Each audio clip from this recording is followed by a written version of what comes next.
Olá, uma ótima noite para você que acompanha a nossa programação, meu amigo, minha amiga. Seja muito, mas muito bem-vindo a mais uma edição do programa Vejam Só, aquele que é o melhor debate teológico da televisão brasileira. Sempre uma alegria poder entrar aí na sua casa. Na verdade, por conta da tecnologia, né? Não só na sua casa, mas às vezes indo para o trabalho, através do YouTube, ou no trabalho, ou em outros momentos do dia também, né? Nos assistindo pela internet, poder ter esta oportunidade de conversar com você, de junto com você aprender sobre as mais variadas visões do pensamento teológico. Muito obrigado pelo carinho, muito obrigado pela audiência. O Vejam Só é muito agradecido por todo o carinho e toda a consideração que tem dentro da comunidade cristã. Hoje nós vamos ter um tema muito interessante, por isso eu peço a sua atenção.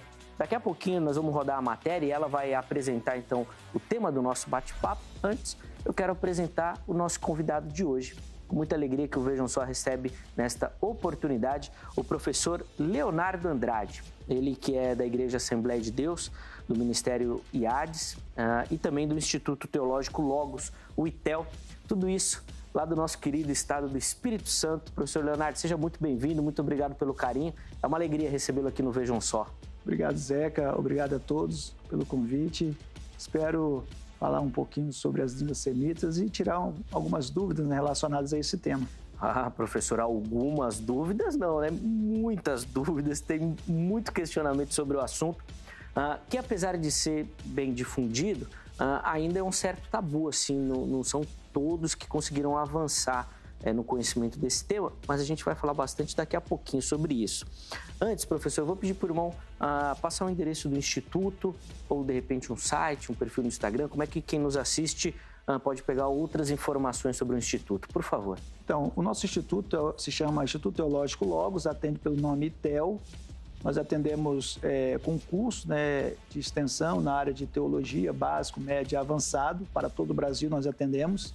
Também tem na área de línguas, né, hebraico, nós temos o curso de grego e nós temos uma novidade no Brasil, né, que é a única escola que fornece realmente um curso de aramaico, e é aramaico mesmo, entendeu?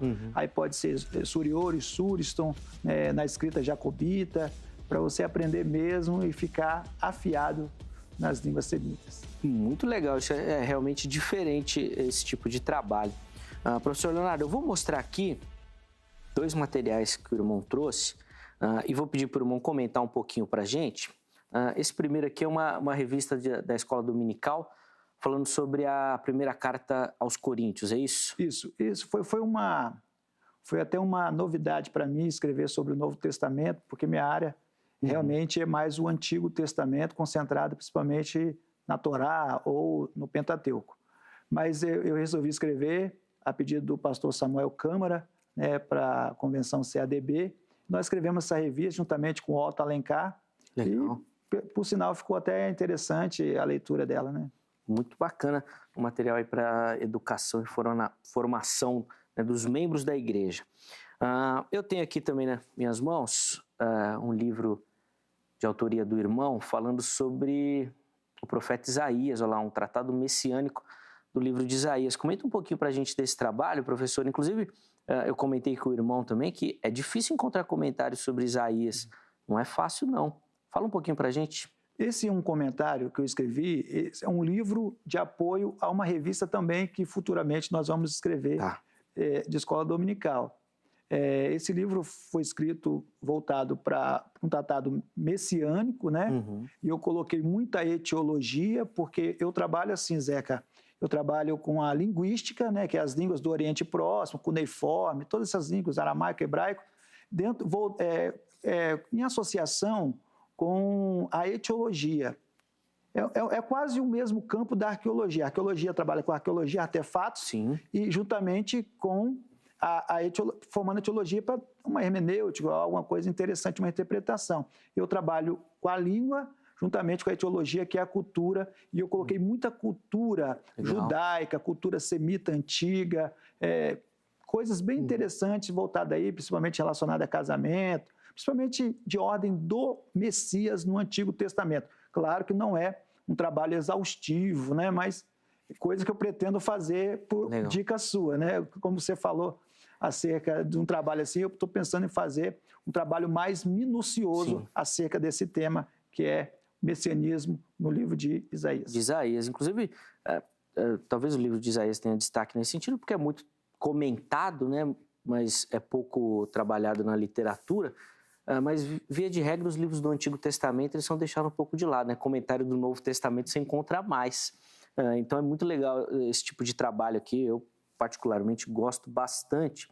E a gente vai poder entrar em alguns detalhes, inclusive nesse assunto, professor, que parece que é um ramo ou uma vertente que tem ganhado muita força desse estudo da cultura e como esses primeiros leitores receberam, né, o texto bíblico. Daqui a pouquinho a gente vai falar sobre isso. Vamos assistir a matéria, ela vai apresentar aí a nossa conversa, vai colocar também alguns questionamentos. Na sequência a gente volta pegando aqui as primeiras observações do professor Leonardo. Vejam só. A linguística é uma ciência recente, inaugurou-se no início do século XX. Mas muito antes disso, a humanidade já demonstrava grande interesse pelas questões da linguagem e da mente humana. A linguística, como conhecimento sistematizado, teve que demonstrar suas metodologias e delimitar precisamente seu objeto de estudo. Podemos defini-la como um estudo científico que visa descrever ou explicar a linguagem verbal humana. É importante destacar que o estudo da linguagem é distinto do estudo da gramática tradicional normativa. A linguística não tem como objetivo transcrever normas ou ditar regras de correção para o uso da linguagem, mas sim analisar e estudar o que faz parte da língua em si. Essa ciência se interessa e tem como matéria de reflexão os estudos da linguagem concentrados na parte oral, verbal e também na modalidade escrita. Embora considerada uma ciência jovem, a linguística vem estabelecendo estreita relação com diversas outras áreas do conhecimento. A linguística, portanto, pode ser definida como o estudo científico da linguagem humana, concentrado na natureza, no funcionamento e nos procedimentos de descrição das línguas. Prioriza a língua falada e a maneira como ela se manifesta em determinada época. Como esse tipo de estudo pode nos ajudar na leitura do texto bíblico e nas suas aplicações? Fique ligado, esse é o tema do Vejam Só de hoje. Muito bom, então aí algumas observações que nós vamos poder conversar, obviamente, durante o nosso bate-papo, mas, professor Leonardo, até, e antes de abrir a oportunidade também para quem nos assiste, de responder as nossas enquetes, eu queria que o irmão, bom, não sei nem se dá para dar essa explicação aqui no tempo que a gente tem de programa, mas quando a gente fala de línguas semitas, do que a gente está falando? O que a gente precisa ter em mente para poder caminhar sobre esse assunto? Nós temos que ter em mente que esse assunto ele permeia toda uma historicidade, né? Toda uma história, né? Esse termo semítico ele foi cunhado no século XIX, como muito bem apresentado. Ele foi um professor de história de Göttingen, na Alemanha, chamado Ludwig von Soller. Ele criou essa questão semítico, né? Uhum. Isso nasceu juntamente com os filhos de Noé, né? A gente já fala, né? Deus criou dois seres, né? Adão e Eva. Adão, terra vermelha; Eva, Havá, vida. Adão e Eva tiveram um primogênito, Caim. Caim matou Abel, foi para uma terra chamada Nod. De Nod ele teve um filho chamado Enoque. Lá Enoque teve Irade, Meujael, Metusael. Aí, o último da geração dele foi Lameque, e se perdeu. Aí Deus enviou outro filho, né? Sete: Enos, Cainã, Malalel, Jared, Enoque, Matusalém. E Matusalém também teve um filho chamado Lameque e Noé. E com Noé, os três filhos, Sem, Cã, Jafé. Sem é a partir de Sem que nós temos essa criação, né? Esse nome, né? O nome é oriundo de Sem, que é um dos filhos de Noé. Muito bom, é importante a gente ter essa base aí, até para observar e entender o caminho que nós vamos percorrer. Mas antes de continuar aqui a conversa com o professor Leonardo, eu quero ouvir também a sua opinião e ter a sua participação aqui no Vejam Só, que é sempre muito importante. Você vai localizar sempre as nossas enquetes a oportunidade, inclusive, de mandar perguntas também, que podem ser redirecionadas aos nossos convidados, no nosso perfil do Instagram, @programa Vejam Só. Então, você acessa esse perfil lá no Instagram, entra lá, se você ainda não segue, siga o nosso perfil, faça parte dessa comunidade, porque além dessa interação, você sempre vai ter informações sobre o programa que será exibido no dia, o tema que nós vamos conversar, os convidados que nós vamos receber. Então você vai ver vídeos, fotos dos programas que nós exibimos dia após dia, tá bom? Então acesse lá o nosso perfil do Instagram. A enquete que nós colocamos lá para saber a sua opinião é a seguinte: para ler e estudar a Bíblia, é necessário conhecer as línguas originais? Como é que você observa essa questão? Você acha que é importante ou não? Você tem as duas opções. Sim, é necessário, e não é necessário. Escolha uma delas, vote. Na postagem seguinte você tem a oportunidade de comentar o porquê que você escolheu uma dessas opções. Esses comentários, durante a minha conversa com o professor Leonardo, eu vou colocar alguns aqui para ele poder também tecer algumas observações sobre a sua opinião do assunto. Tá certo? Então vai lá e participe. Professor Leonardo, uma outra questão, e tem muito a ver com a nossa enquete, quando a gente fala do público geral, é um distanciamento, eu não sei se natural ou pela dificuldade, das pessoas das línguas originais, principalmente do hebraico, né? Principalmente do hebraico, né? Que é mais ligado ao Antigo Testamento. O irmão, como professor, percebe isso, sim? As pessoas acabam se distanciando, mesmo sem conhecer. Tipo aquela pessoa que, você gosta de tal alimento? Não. Mas já provou? Não. Tem muito disso? Sim, sim. As línguas originais, ela tem um certo freio com as outras pessoas. As pessoas, elas tentam ao máximo não se achegar. Às vezes porque não conhece de fato a língua, nunca procurou. E depois, melhor, Zeca, depois que descobrem a língua, eles acabam entendendo que é uma maravilha, porque há algo maravilhoso. Quando a gente começa a falar algo relacionado ao conteúdo, que é o segredo, né? Existe um método de interpretação judaica chamado pardês. A palavra pardês significa pomar, né? Como uma ovelha que come um pomar. Ele tem 4 degraus, né? Peshat, que é o literal, né? Remes, que é a alegoria, tem o drash é concordância, e o sod, que seria o nível máximo da revelação. E quando você pega um texto, por exemplo, um texto de Gênesis 4:10, o sangue do teu irmão clama. Aí, se você partir para o original, olha que lindo, lá a palavra sangue é dam, é a própria composição do nome Adão, porque Adão é Aleph mais Dan. Aleph é uma representação, porque o Aleph, antigamente, na escrita semítica, no proto-sinaítico, ele era uma cabeça de um touro. E isso é uma referência ao próprio Eterno, o nome de Deus. Quando eles fizeram, em Êxodo 32, uma referência a Deus, eles fizeram um bezerro, por causa do Aleph. Então, o Aleph ali, tipo assim, é Deus mais sangue, né? O homem, a composição do homem. Tanto é que nos contos mesopotâmicos, o homem foi criado a partir disso. Então, você começa a entender que, assim, que tem tudo uma história. E a palavra lá, dan, não está dan, lá está deme. Lá tem um sufixo no construto, no plural. A palavra, quando a gente fala construto, pensa que todo mundo sabe. Mas construto, eu vou explicar. Construto é o genitivo, é a mesma coisa do genitivo no grego, é posse. O que dá posse? O de, o da, o do. Né? Essa casa é do Leonardo, essa casa do Zeca. Então, tipo assim, vai posse. Então, lá, o genitivo ou o construto, ele indica posse. Então, o sangue de. Só que está no plural. É sangues de serê com iode. Sangues de. Então, não é sangue lá. É sangues de. Aí você cria uma dúvida. Como que poderia ser sangues de, que só morreu Abel? Aí você tem que partir para a etiologia, que é a cultura.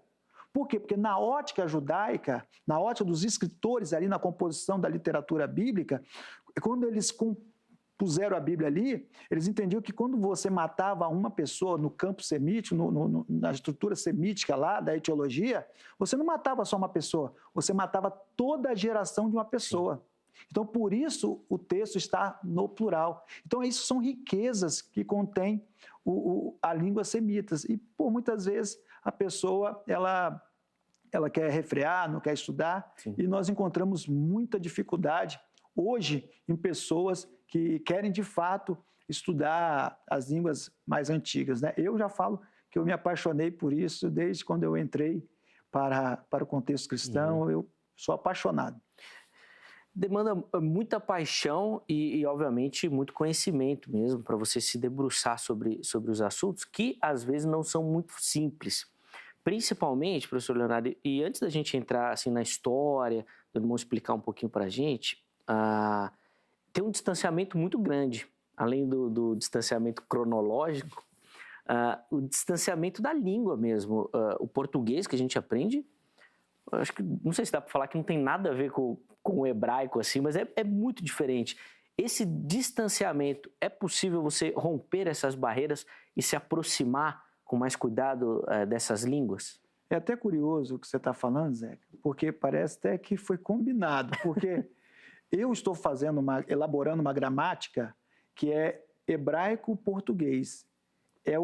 Vamos supor, às vezes a gente dá aula e fala assim, um substantivo, mas um aluno que estudou há 10, 20 anos, ele não sabe nem o que é um substantivo.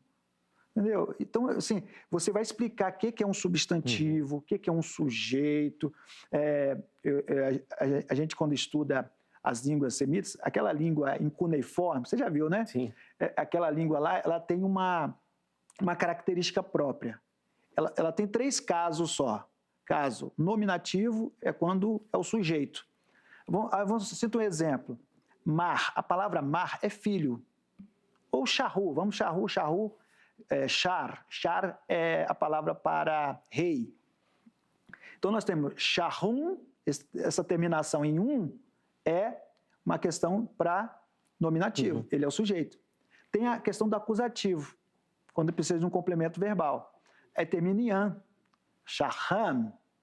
Quando é genitivo, que eu já expliquei, que é posse, termina em in, charrim. Então, assim, olha como é fácil. A gente pensa que é difícil, mas você conhecendo o radical, a estrutura, você já conhece todo o final. Um exemplo no hebraico, né? Eu falei um exemplo em acadiano. No hebraico, nós temos o famoso Shema Israel. Shema Israel, Adonai Eloheinu, Adonai Echad. Nós temos a palavra Eloheinu. Ali dentro dessa composição, nós temos a composição da própria palavra Eloá, que é uma trajetória da palavra El, ou El, né? Que é o nome de Deus. Né? El, em ugarítico, né? Em proto-sinaítico, é formado pela cabeça de um touro e um cajado. Na realidade, há muita briga, né? O que significa Elohim?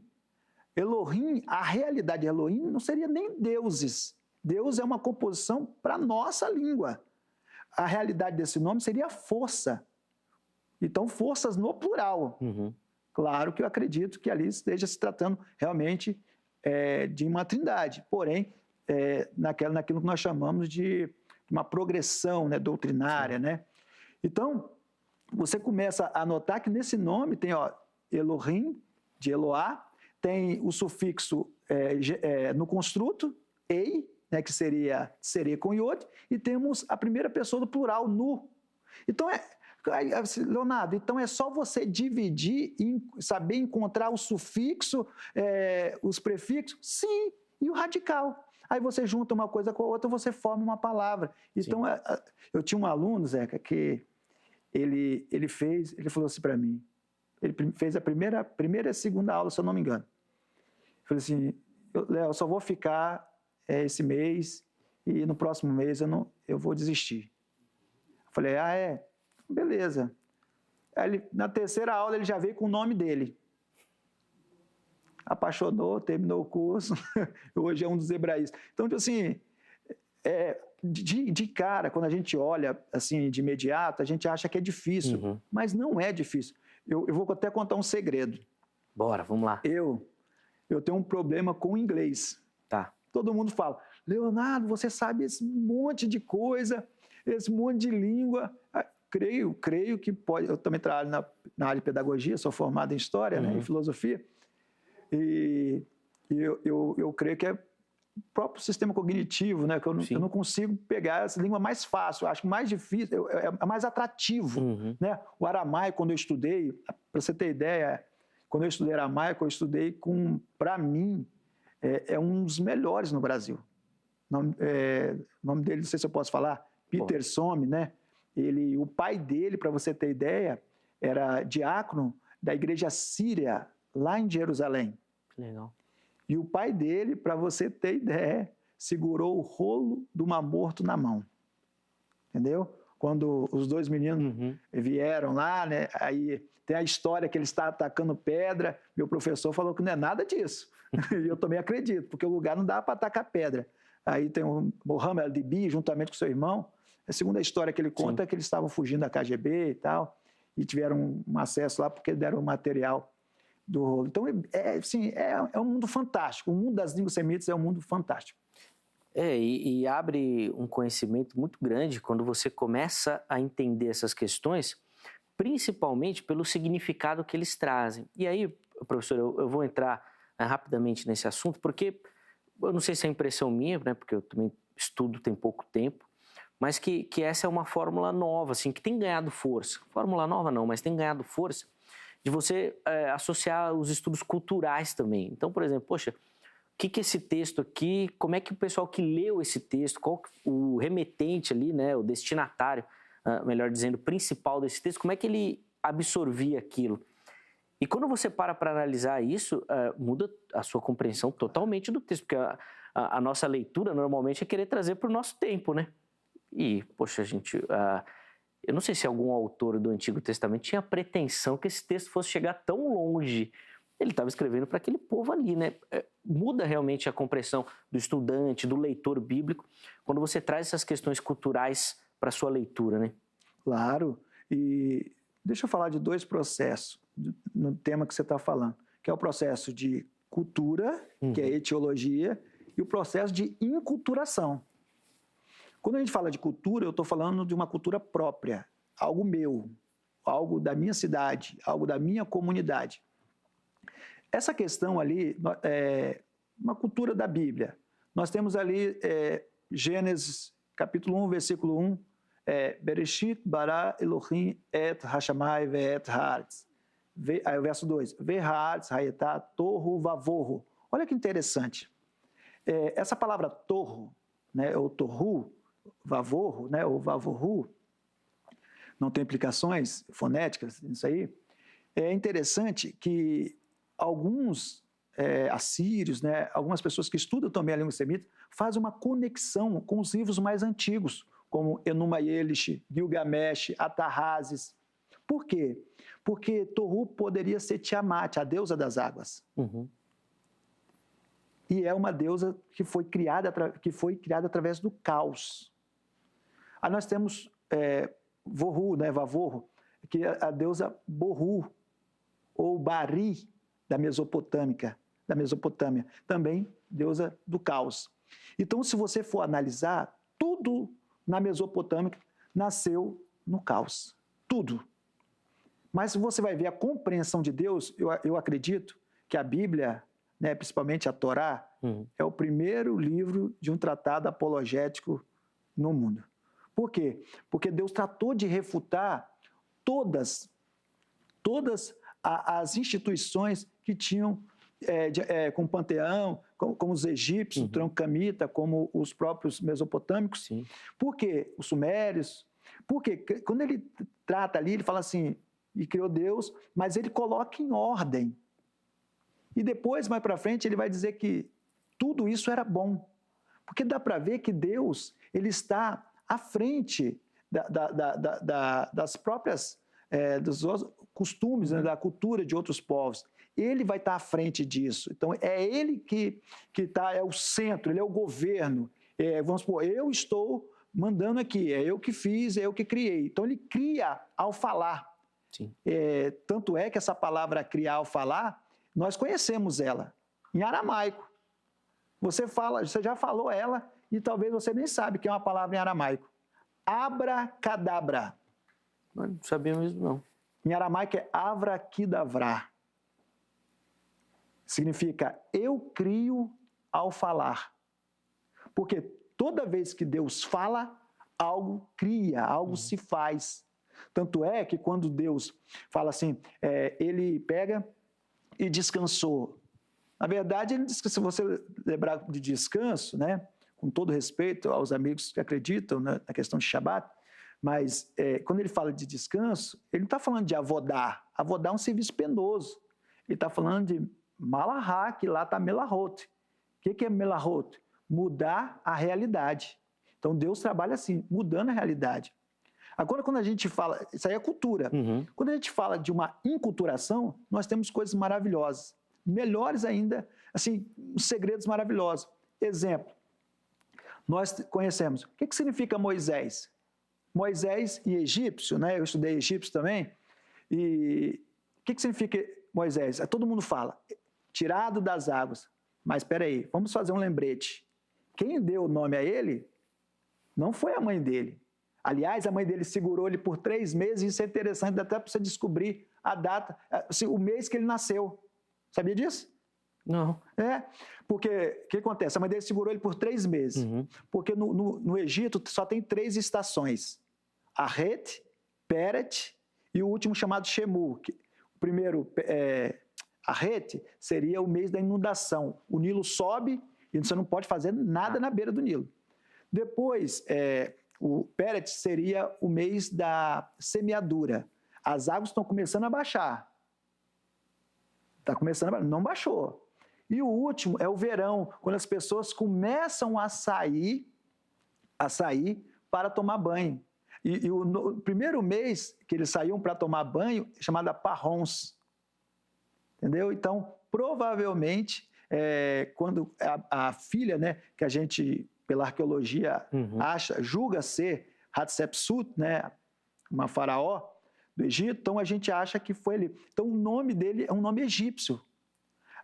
Essa sigla MS foi até a forma que Flammarion descobriu a língua egípcia, conseguiu decifrar. Flammarion, não, desculpa, Champollion, né? A gente confunde o nome. Champollion fizeram uma varredura no Egito, né, os franceses, uma comitiva feita por Napoleão. Ele não foi, mas ele mandou a comitiva e Champollion conseguiu decifrar, achou uma pedra chamada Pedra de Roseta. Essa pedra está escrita em demótico, grego e também em hieroglifos. Até esse momento eles não sabiam o que significava o quê.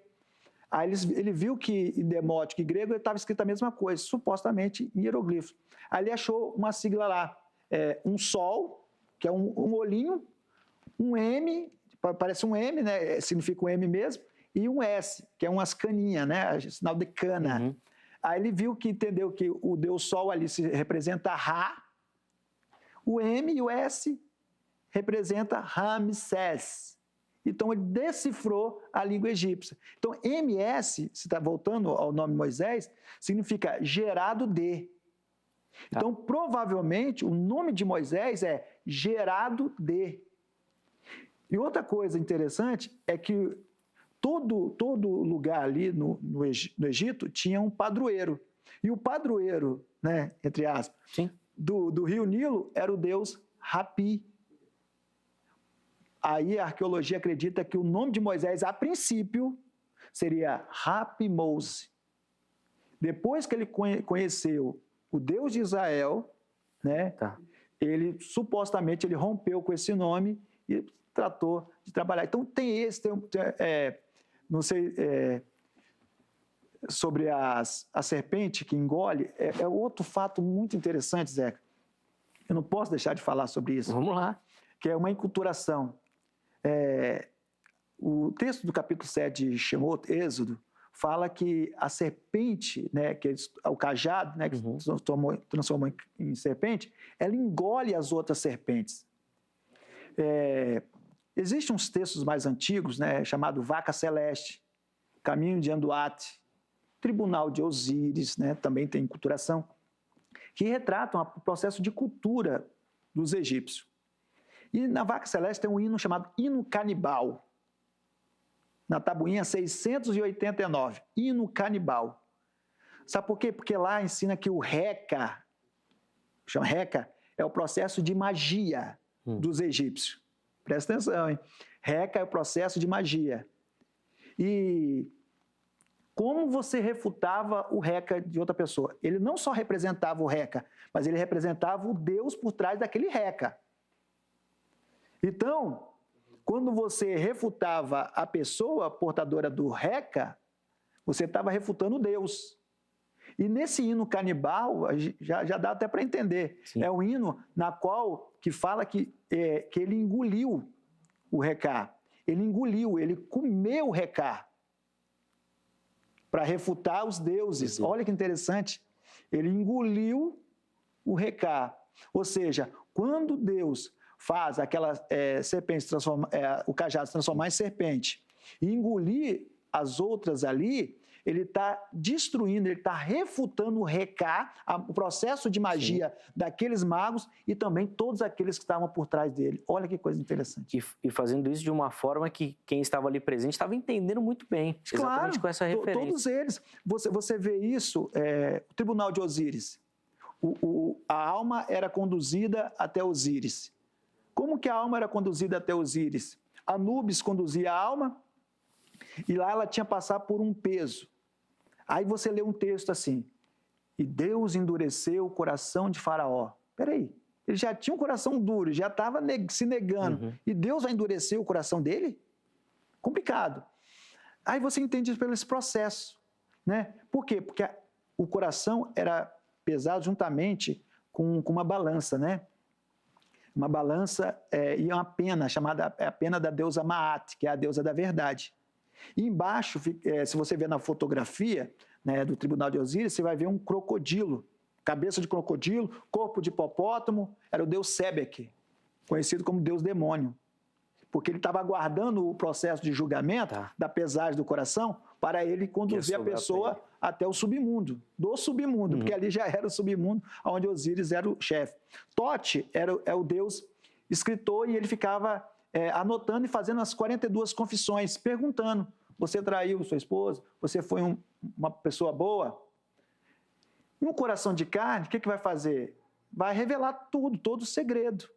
Aí ele não vai conseguir chegar até Osíris, que vai levá-lo ao processo salvífico, né, nesse contexto, egípcio. Né?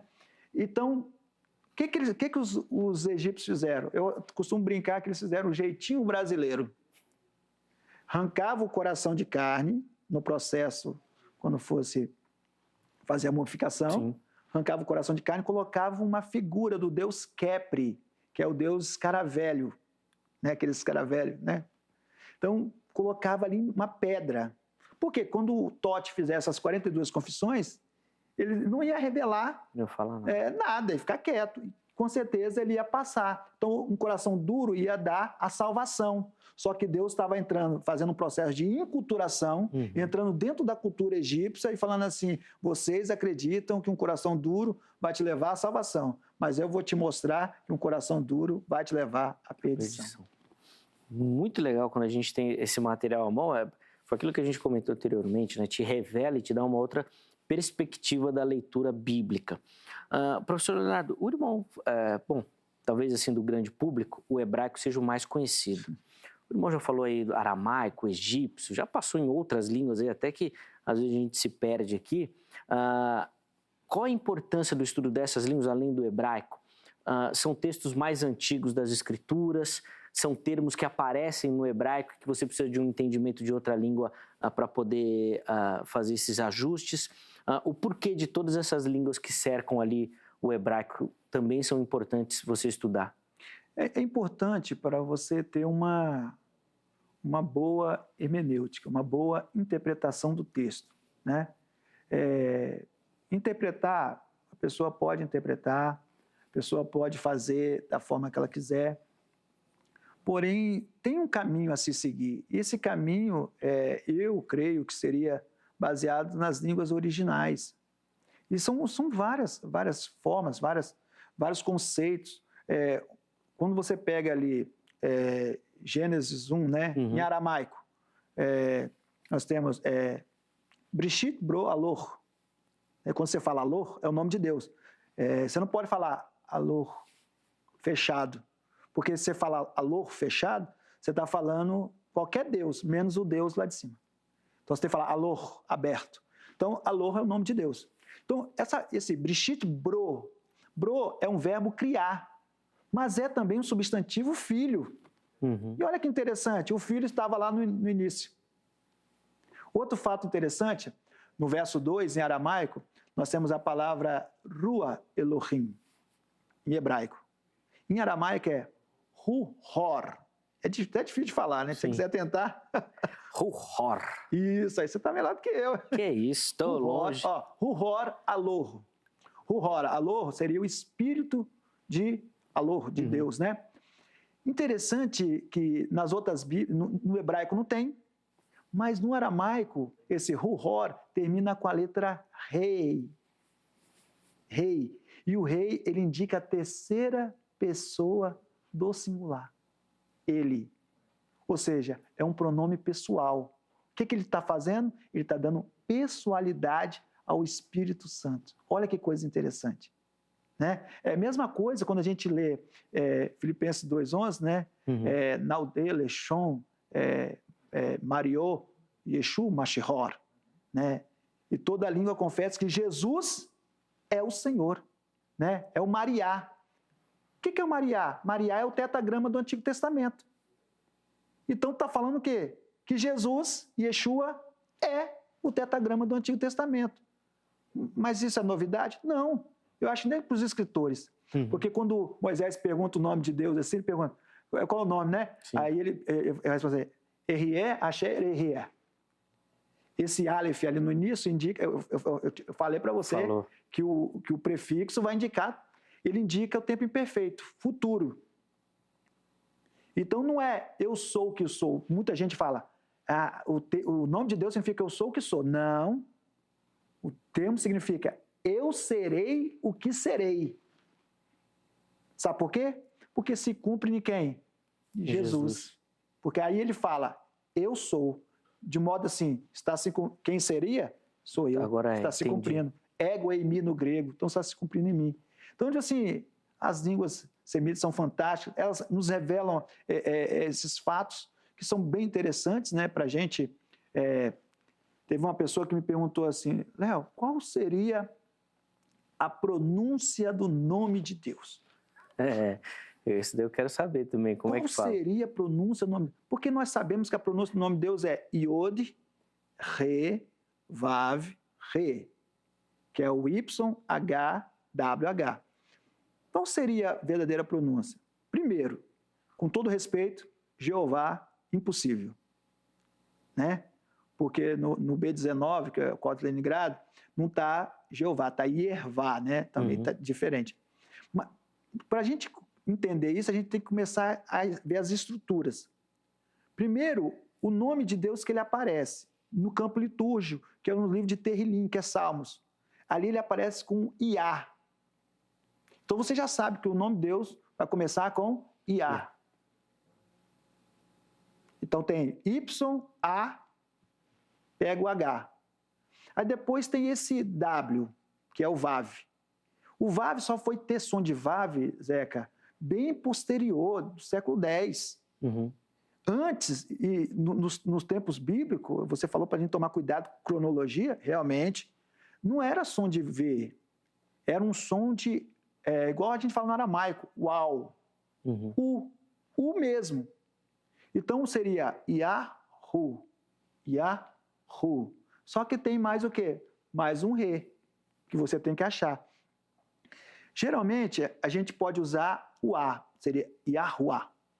Mas eu estive estudando, a maioria das línguas semitas, o nome masculino termina com E. Então seria Yahweh, o nome de Deus. Não estou assinando que seria desse jeito, entendeu? Sim. Mas assim, a tendência é essa. Tá. Entendeu? Assim, é muito equívoco você querer colocar um V, entendeu? Tá. Entendeu? Alguma coisa assim, seria mais Yahweh mesmo, entendeu? Sim, até pelo estudo das línguas, o V é muito difícil de você encontrar na fala, né? até pela formação, né? Que é algo mais cultural, né? Que o pessoal fala, Cultural. né? Que vem mais assim... Para você ter ideia, tem pessoa que fala que o nome de Jesus é pagão. O nome de Jesus é pagão. Será que é pagão? Vamos transformar isso em grego. Aí nós temos, o nome de Jesus é Yeshua. Yod, Shin, Vav e Wain. Aí é uma letra muda, né? Não tem som. Aí você pega o Yod e você transforma no grego em Iota. Beleza, já tem o I. Aí depois, os sinais vocálicos, né, maçoretos, que eram os maçoretos no século X, nós temos o Tserê, que é uma vogal forte. Então, ali não poderia ser o épsilon, tem que ser o eta, que é uma vogal forte no grego. Então, IE você já tem. Aí, o Shin, que seria o SH, meu professor brigava comigo. Ele falou assim, não temos que fazer SH conforme a América. Nós temos que fazer X mesmo, conforme o brasileiro. Então, é X. Então, vamos lá, vamos voltar ao SH. Então, não temos no grego um SH. Nós temos o sigma. Então, podemos colocar o sigma. Por isso essa dificuldade. Tem gente que fala, mas o nome próprio não translitera. Claro que translitera. Você vai transliterar. Então, você coloca o sigma, e no grego também não tem o U, a vogal U. Ela é uma composição de um ditongo, ômicron com o Y, né? Então, forma a letra U. Então, ali você tem Isu, né? Aí o final, que termina com A, Yeshua. Se você colocar um A, não é todos os casos. Tudo, tanto no direito como nas línguas também tem umas brechas, né?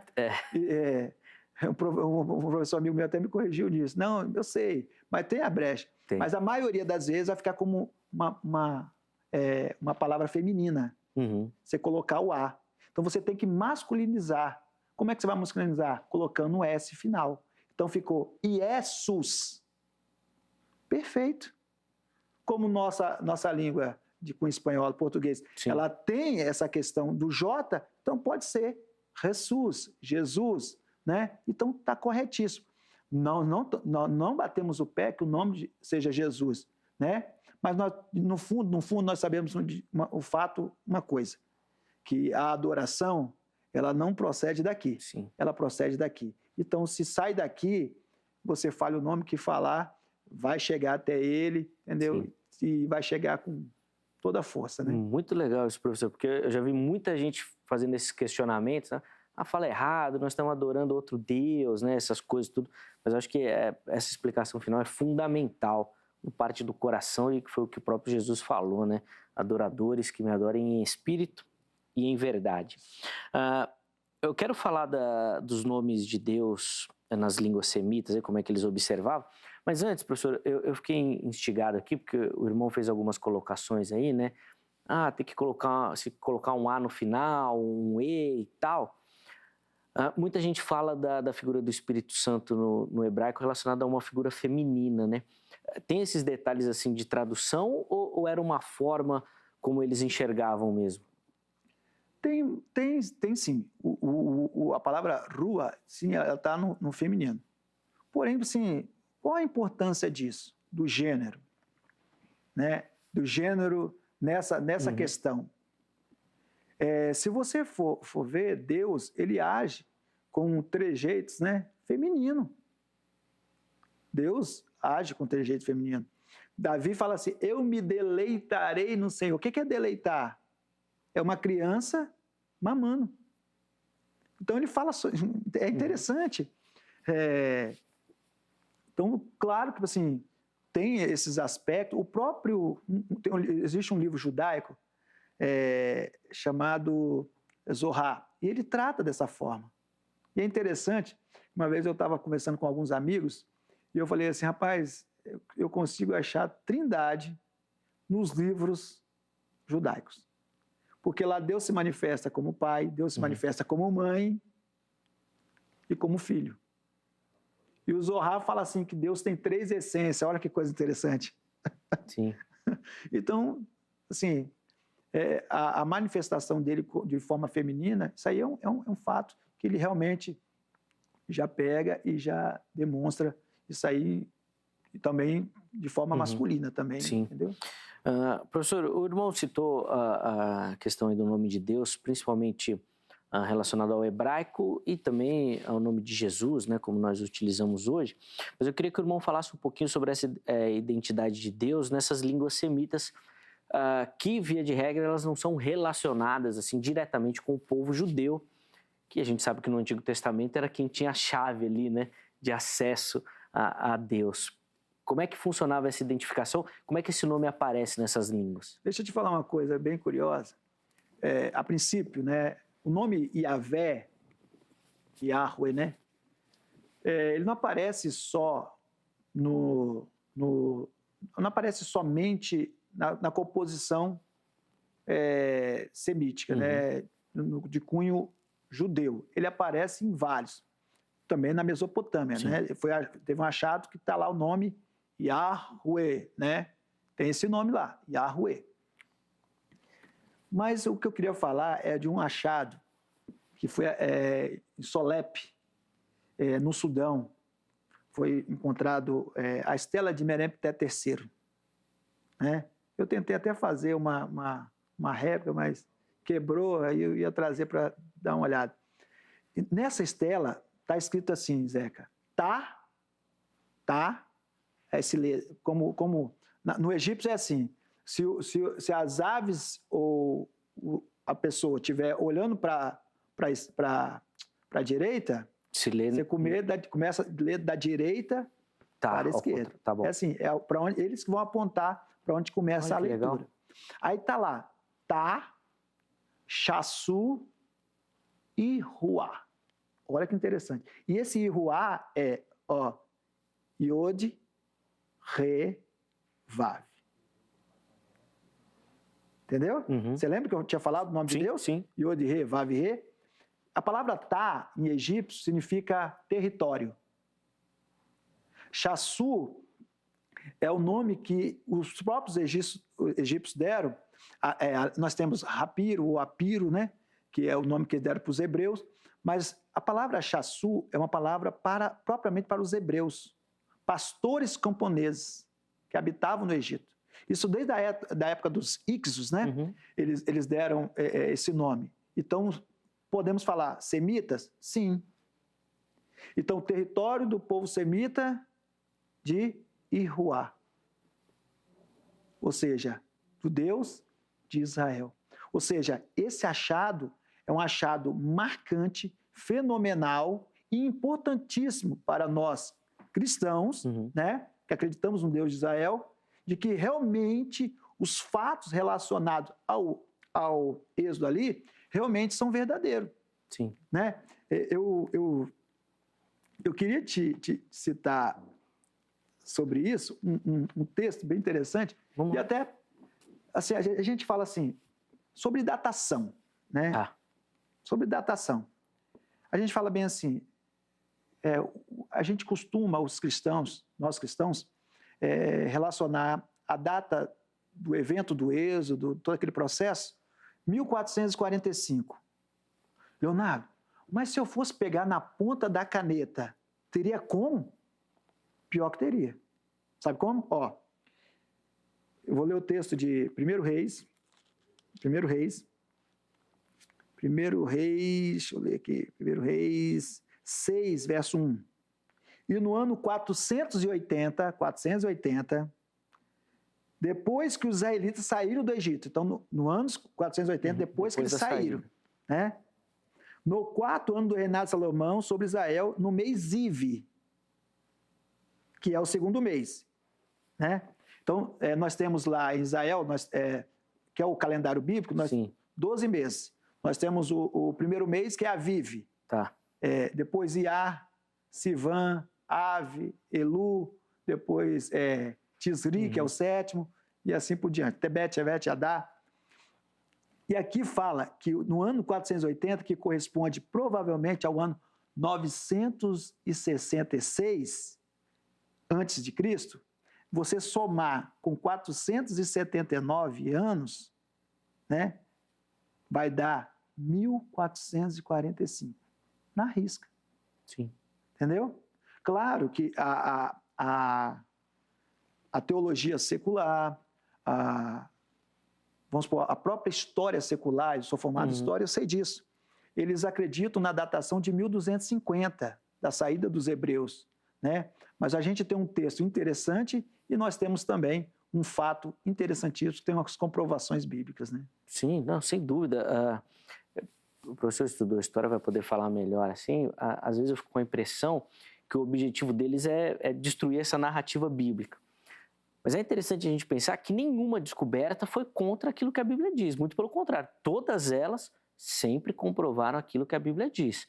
Algumas citações bíblicas ainda não foram comprovadas arqueologicamente falando, mas todos os achados demonstram que o texto bíblico estava correto. Para você ter ideia, Zeca, existe um achado, o que as pessoas não falam, né? Um achado chamado... Não é interessante falar, né? Papiro de Ipúver. Ipúver, ele foi um egípcio contemporâneo às 10 pragas. E ele começa a falar, eu vou parafrasear, ele fala bem assim, o rio está ensanguentado.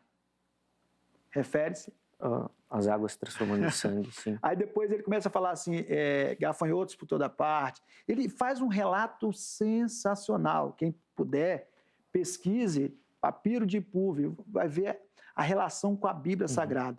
Então, a Bíblia, realmente, você pode ter certeza, os manuscritos de Qumran, foi achado lá, o livro de Isaías está intacto. Sim.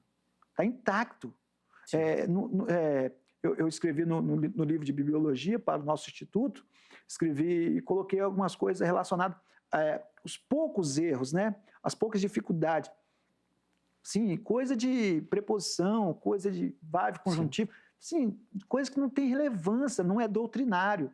Então, tipo assim, você vê que realmente a Bíblia, o próprio achado, né, já é de uma relevância extraordinária.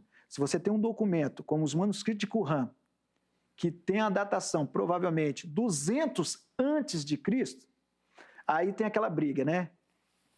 Quando que foi fechado o cânon do Antigo Testamento? No Concílio de Jâmia, no ano 90. Eu já acho que foi 432, ali por Esdras, né? Eu já penso como judeu, diferente. Então, assim, se tem 200 anos antes de Cristo, olha que fantástico, um documento que dá toda a veracidade, que ele fala do servo sofredor, fala de Isaías, fora os outros livros. O único livro que não foi achado foi o livro de Esther. Não sei qual a perseguição que ele tinha com Esther. Talvez machista, né? Muito provavelmente. Pela cultura, né? Pela cultura judaica, muito provavelmente. Mas é muito interessante quando a gente pensa nesse aspecto, assim, de como a Bíblia, ela, mesmo diante de tanto negacionismo, é uma palavra que está na moda, né? O negacionismo, ela vem provando, né? Com todos esses achados, que todas aquelas referências que ela dá são sempre corretas. Professor Leonardo, a gente vai caminhando para o final do bloco aqui, mas eu ainda quero que o irmão aborde um detalhe que talvez seja até um pouco mais amplo, assim, e não seja tão específico na linguagem, né, semítica como nós estamos conversando, mas é do nosso uso aqui, por exemplo, no Brasil ou no Ocidente, de teólogos do Oriente Médio, por exemplo.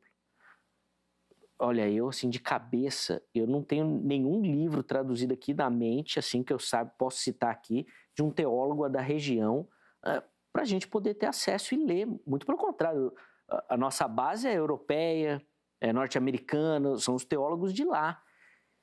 E eu não sei o quão próximo eles estão da realidade e por que a gente renega tanto esses teólogos que vivenciam esse dia a dia na prática. Muitas culturas ainda completamente milenares, ainda mantendo situações da época de Cristo ainda.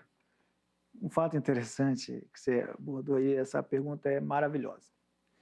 A gente bebe da água, nós bebemos da água, principalmente dos americanos, né?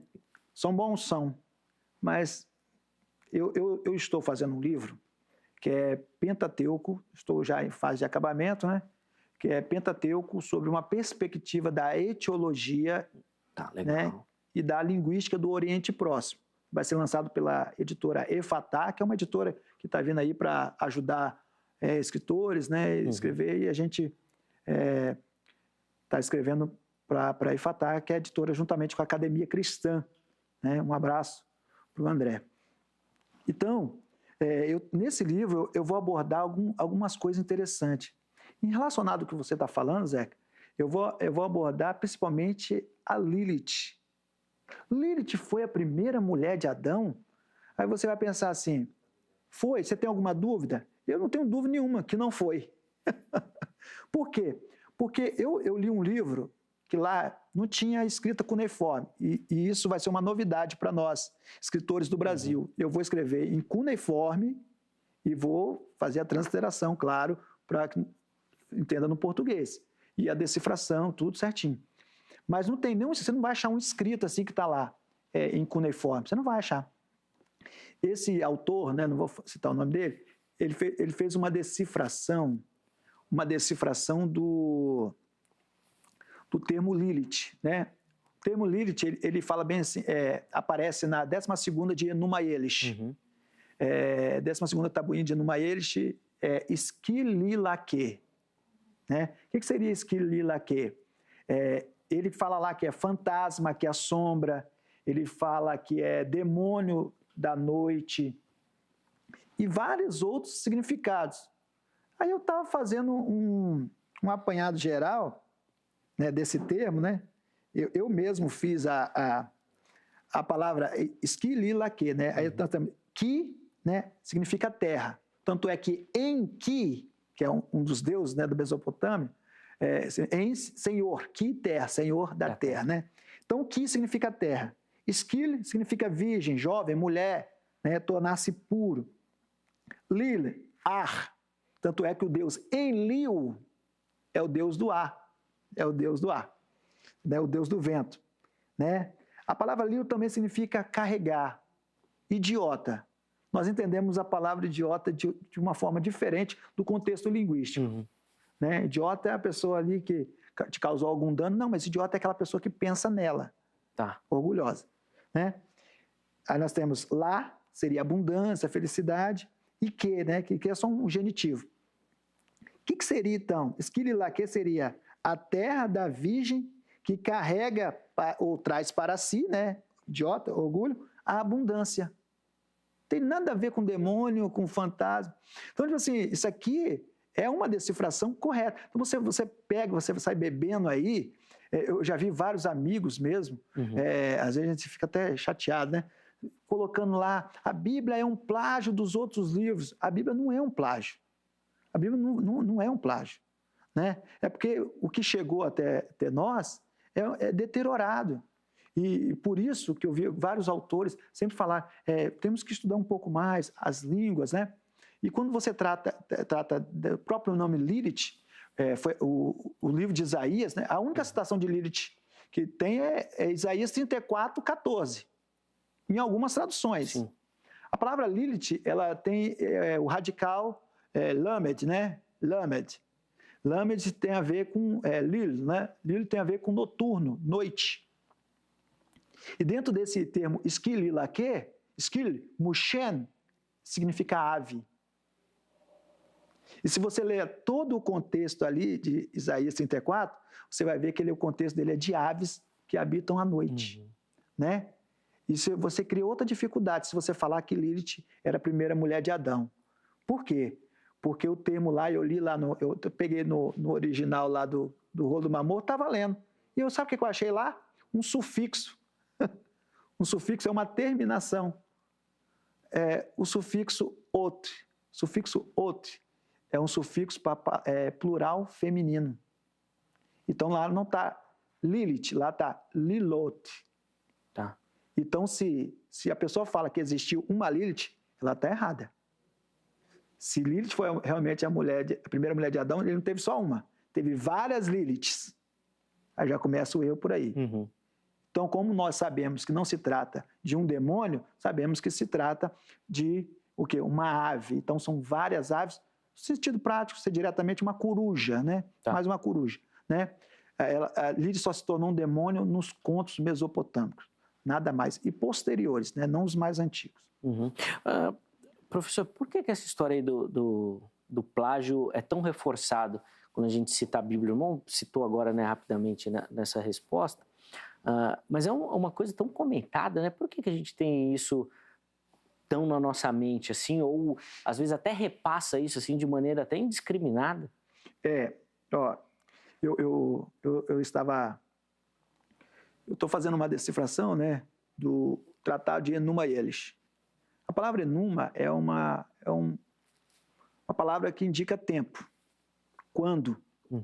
Tá? Quando acima do céu não foi nomeado, né? Quando acima do céu não foi nomeado.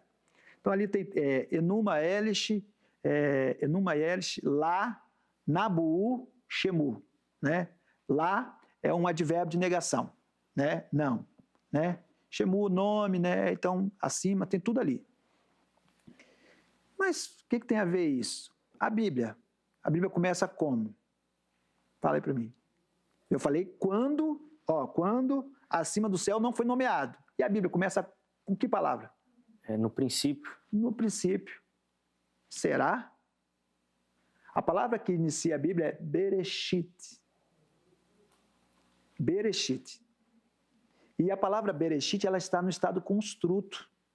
Então, ela não pode ser no princípio, né? Claro que há uma briga entre gramáticos, isso aí, terríveis, né? E é uma sugestão que ali, esse B seria também uma preposição para tempo. Então, a melhor tradução não seria também que as pessoas falam, em um princípio ele começou a criar. Seria quando Deus começou a criar. Aqui fala, quando acima do céu ainda não foi nomeado. Mas não, ali tem a certeza. Quando Deus começou a criar. Deus criou. Então, tipo assim, os contos sumerianos, eles são cheios de incerteza. Tudo emerge do caos. Para você ter ideia, olha como a Bíblia é um tratado de refutação. Atom é o deus da luz. A luz foi criada por ele, porque ele é o próprio sol. Aí, a primeira coisa que Deus cria? A luz.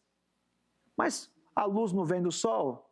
Não. Os astros celestes são criados no quarto dia.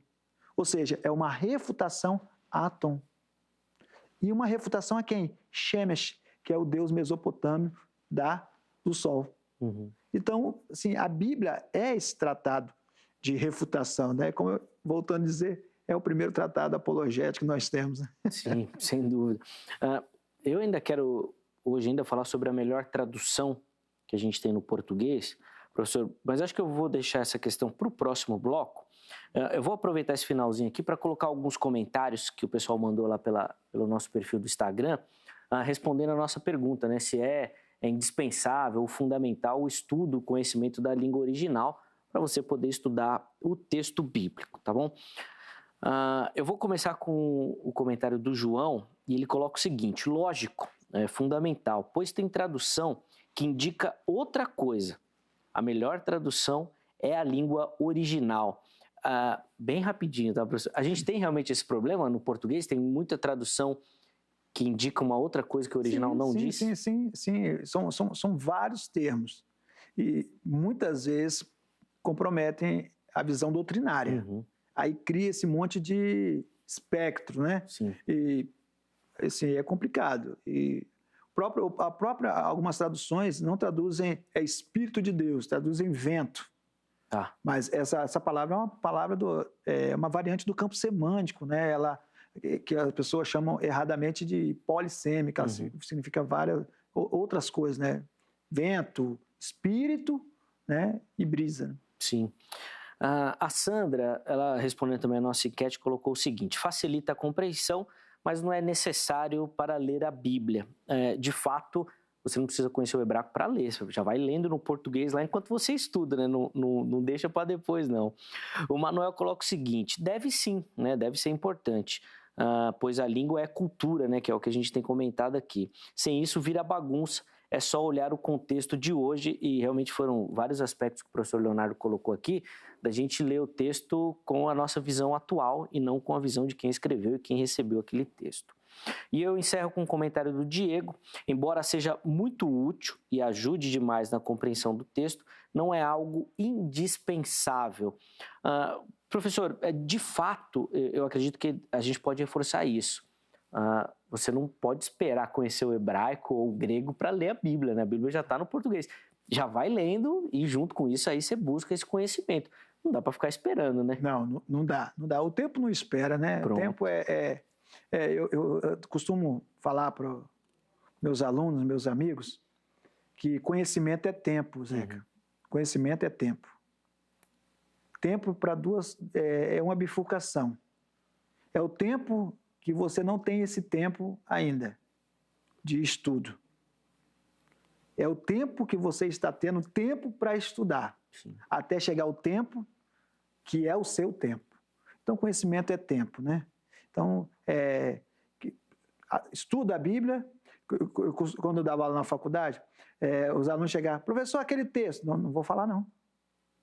Texto você vai estudar. Eu vou tentar te falar algo diferenciado por trás, contextualizado do texto. O texto, eu vou ficar te formando texto. Isso aí você tem que ler, você é obrigado, você é cristão, isso aí é a sua arma. Então, você tem que ler a palavra, né? Então, tem que estar afiado. Com certeza, não dá para deixar para depois. Professor Leonardo, nós vamos fazer um intervalo bem rapidinho no nosso bate-papo. É o tempo do irmão respirar um pouquinho, tomar uma água. No próximo bloco, ele vai responder qual que é a melhor tradução que a gente tem no português. Que a gente tem acesso aqui, né, à nossa língua. E ele vai também oferecer para você que nos assistiu, obviamente, uma aplicação de tudo isso. Poxa, está aí há mais de uma hora ouvindo e aprendendo línguas originais, semânticas, traduções, interpretações. Bom, e agora? O que você faz com tudo isso? No próximo bloco, fique ligadinho, o professor Leonardo vai falar sobre isso também, além, obviamente, de fazer algumas considerações finais sobre o tema.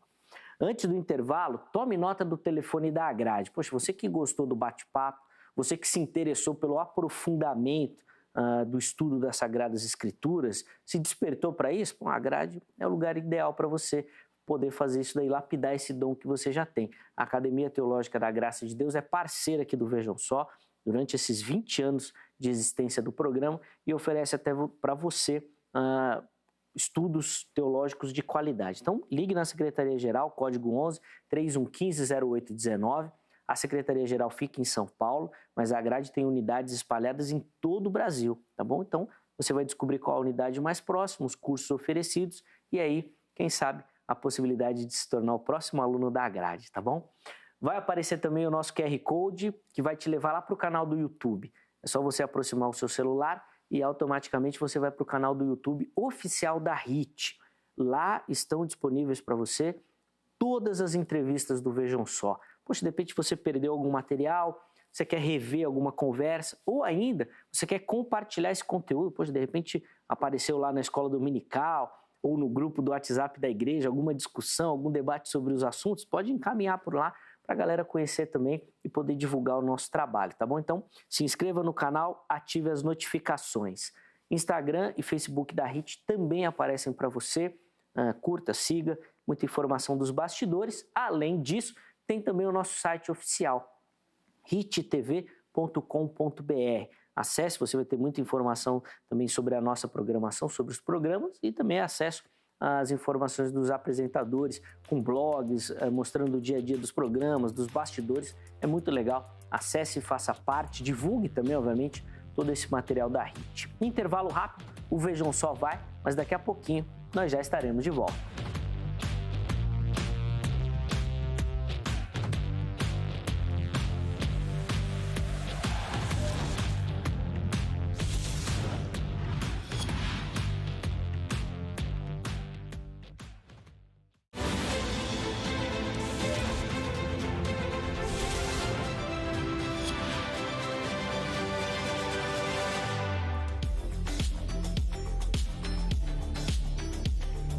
Muito bom, já estamos de volta com o programa Vejam Só, depois desse intervalo bem rapidinho no nosso bate-papo. Hoje, recebendo aqui no nosso estúdio o professor Leonardo Andrade, ele que é do Instituto Teológico Logos, o ITEL, lá do Espírito Santo, falando sobre as línguas semitas, né? É o tema central, mas muita coisa apareceu durante o nosso bate-papo. Inclusive, eu só vou reforçar para você, durante toda a conversa, os contatos do professor Leonardo apareceram aí para você. São os canais oficiais para você entrar em contato com ele. Quiser outras informações do Ministério do Irmão, das aulas do Instituto e também do material que a gente mostrou lá no início. Entre em contato com ele, tá bom? E-mail, Instagram, o que tiver aí, pode mandar lá para você ter outras informações sobre os materiais que nós mostramos e também, obviamente, sobre o Ministério do Irmão. Na sequência, a gente vai ainda caminhando aqui para o final, fazendo algumas considerações, mas eu quero aproveitar esse momento para dar aquela moral para você que nos assiste e manda a sua foto ou o seu vídeo acompanhando o Vejam Só. É só você acessar o nosso endereço eletrônico, vejamsó@hittv.com.br. Quase que eu esqueci. vejamsó@hittv.com.br. Mande a sua foto, manda o seu vídeo por esse endereço eletrônico. Não esqueça de, no corpo do e-mail, mandar o nome completo, a cidade, o estado, tá bom? De onde você fala. Se alguém tirou a foto, fez o vídeo ou aparece com você, manda o nome também e a gente dá aquela moral por aqui, tá bom? Vamos começar o nosso passeio lá em Santa Catarina, a cidade de Araranguá.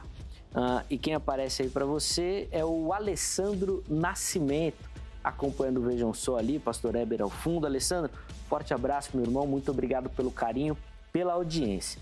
De Santa Catarina, nós vamos lá para o Acre, para a capital do estado do Acre, a cidade de Rio Branco. Enei Araújo é o nosso telespectador aí também, acompanhando o Vejam Só. Enei, obrigado, viu, meu irmão, pelo carinho. Forte abraço aí para você, para todo o pessoal que nos assiste aí do Acre também.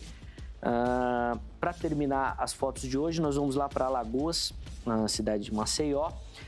Cassiano Santos é o telespectador da vez que aparece aí acompanhando também o Vejam Só. Cassiano, um abraço, meu irmão, obrigado pelo carinho, pela audiência.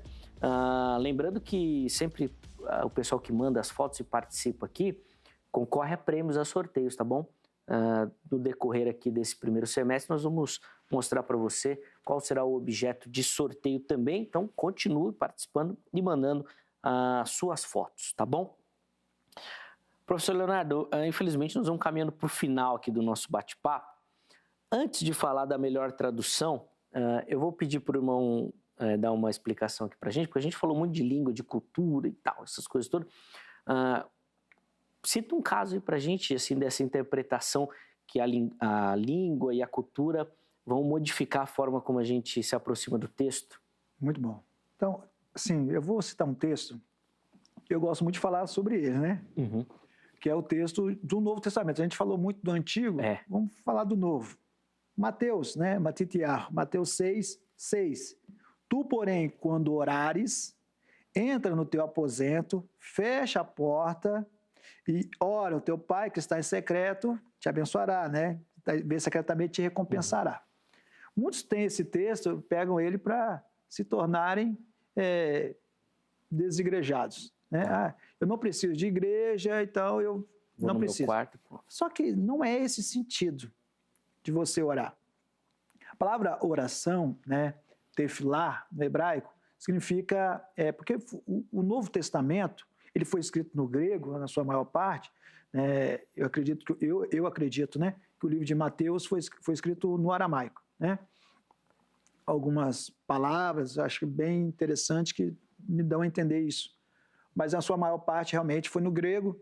Mas a cultura não é grega. A cultura ainda é uma cultura judaica antiga. Então, você tem que entender que muita coisa é pela luz da etiologia, que é a cultura, e também da linguística. A palavra tefilá, para orar, é conexão. Então, quando quiseres orar, ou seja, quando quiseres estar conectado, entra no teu quarto. Agora que entra uma coisa interessante. A palavra quarto é aliar. Aliar significa se elevar, subir. Vem da palavra, da raiz olá, de holocausto, né? Olá, aquilo que sobe, né? Então, aliar é subir, se elevar. Olha que interessante. Então, o quarto em Israel, nos tempos bíblicos, o quarto não ficava na parte inferior, ficava na parte superior. Uhum. Então, por isso que ele se chamava se aliar, se elevar. E nesse aliar, você só recebia pessoas especiais. Você não recebia qualquer um, só pessoa especial. E outra coisa, é onde acontecia o rupá. O que é rupá? O primeiro encontro dos noivos, a primeira intimidade. Agora é só você interpretar. Quando quiseres estar conectados, se eleva, ou seja, no aliar, porque você vai ter intimidade com alguém especial. Então, o significado desse texto é isso.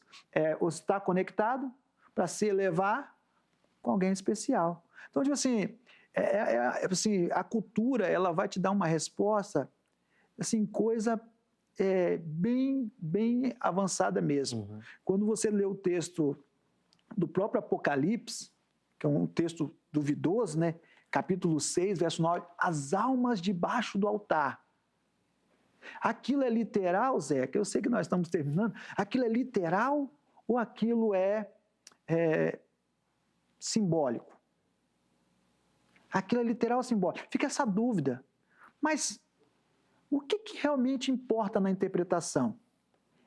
O que importa é que essas duas ruas, essas duas vias vão se encontrar. A rua do literal e a rua do simbólico. Uhum.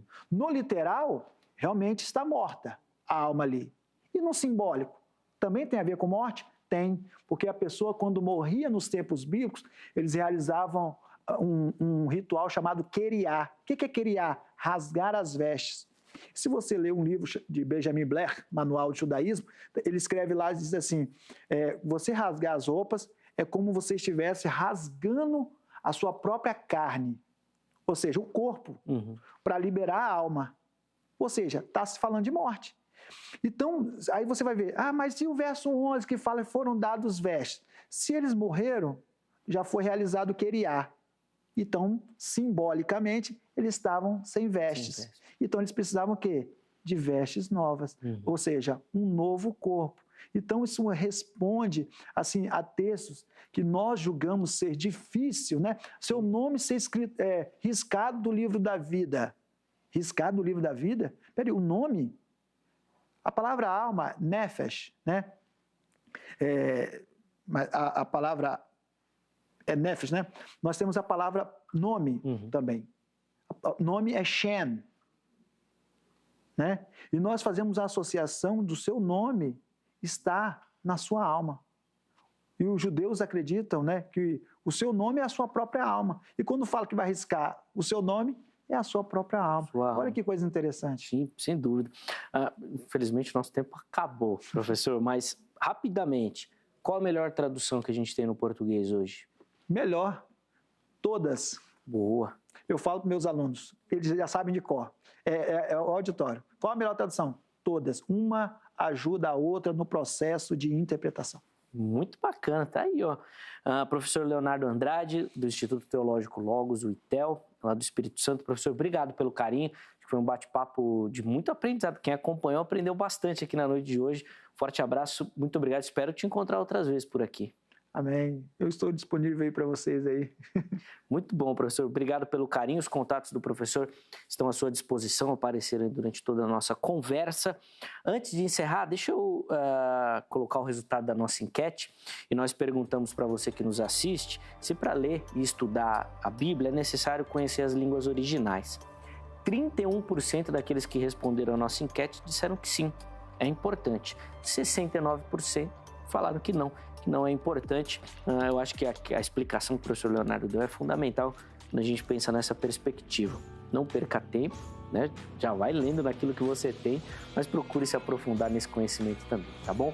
Muito obrigado pelo carinho, muito obrigado pela audiência, um forte abraço a você e eu estou aqui te esperando sempre em mais uma edição do programa Vejam Só. Um forte abraço e até lá!